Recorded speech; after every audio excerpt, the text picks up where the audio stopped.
The Berenstain Bears' New Neighbors by Stan and Jan Berenstain. I wonder how long it will be empty, said Sister Bear.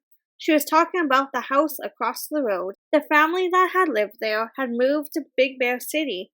Now the house was empty and had a for sale sign on it. It's hard to say, said Papa Bear. I don't think it will be empty very long, said Mama. It's a very nice house. I just hope whoever moves in has cubs, said Brother Bear. Especially girls, said Sister.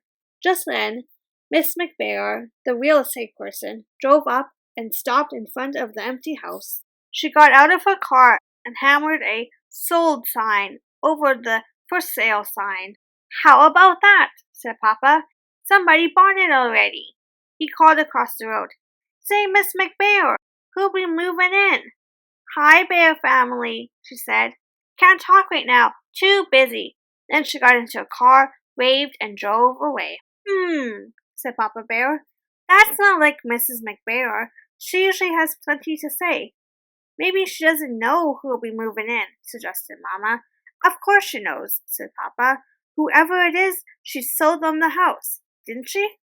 I suppose so, said Mama. But I don't know what difference it makes. It makes a lot of difference, said Papa. It's important to know who your neighbors are. I just hope whoever moves in has cubs, said Brother.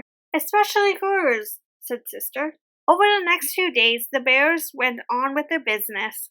Papa worked in his wood shop. Mama had a lot of tulip bulbs she wanted to put in.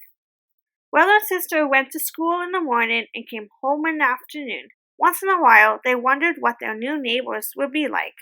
Would they be young or old? Would they be friendly? Or would they keep to themselves? Hey, said Brother one early morning, our new neighbors are moving in, and they do have cubs. Sister ran to the window. Any girls? She said. Yep, said Brother. 2 girls, 1 boy. And look, the boy is into sports. At least he's kicking a soccer ball around.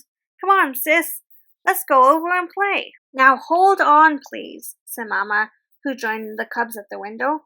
But Mama, said Sister, it's Saturday and we don't have to go to school. We've got to give them a chance to get moved in, Mama said. They do look like a lovely family. We'll go over later and welcome them. Said Papa, looking out the window. Now, who do you suppose they are? He added in a grumpy tone of voice. And what do you suppose they're doing here? Well, said Mama, I suppose they're the panda family, because that's what's painted on their mailbox.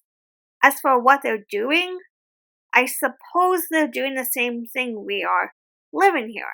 What's the matter, Papa? Asked Sister. Don't you like them? That's not it, he said. It's just that they're different, that's all.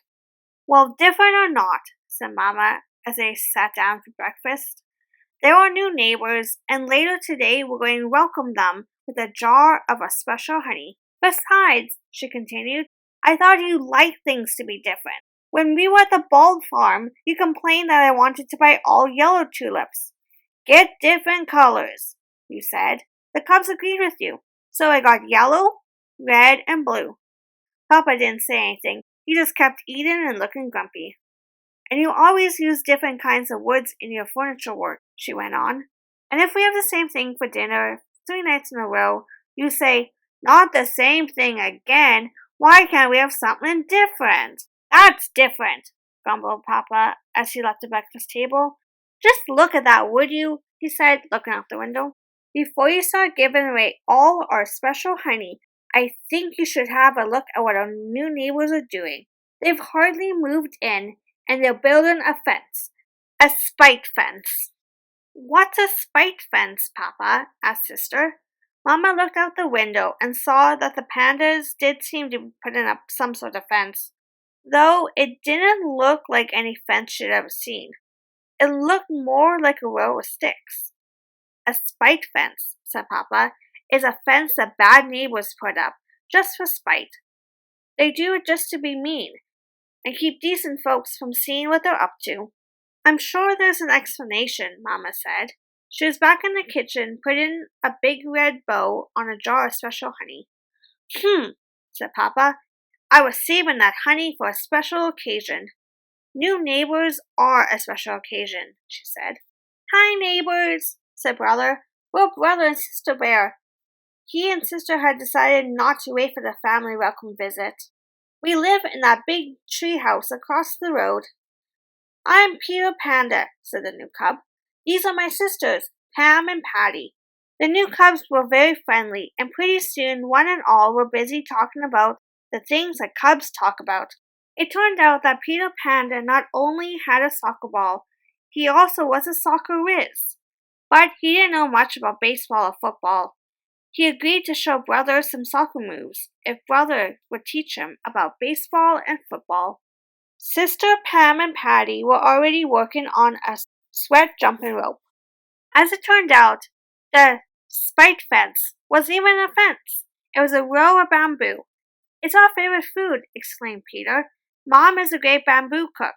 She must have 50 recipes. Our favorite food is honey, said Brother. We're going to bring you a jar of it later. That afternoon, the whole bear family came over to welcome the new neighbors with a jar of special honey. The bears and the pandas had a very pleasant visit. Even Papa had a good time. He found Mr. Panda, who had traveled all over the world, to be a very interesting fellow, and he especially enjoyed the chilled bamboo juice that Mr. Panda served. Mama arranged a neighborhood welcome at the community center for the next weekend. It was a covered dish supper, and Mrs. Panda's barbecued bamboo shoots were the hit of the evening.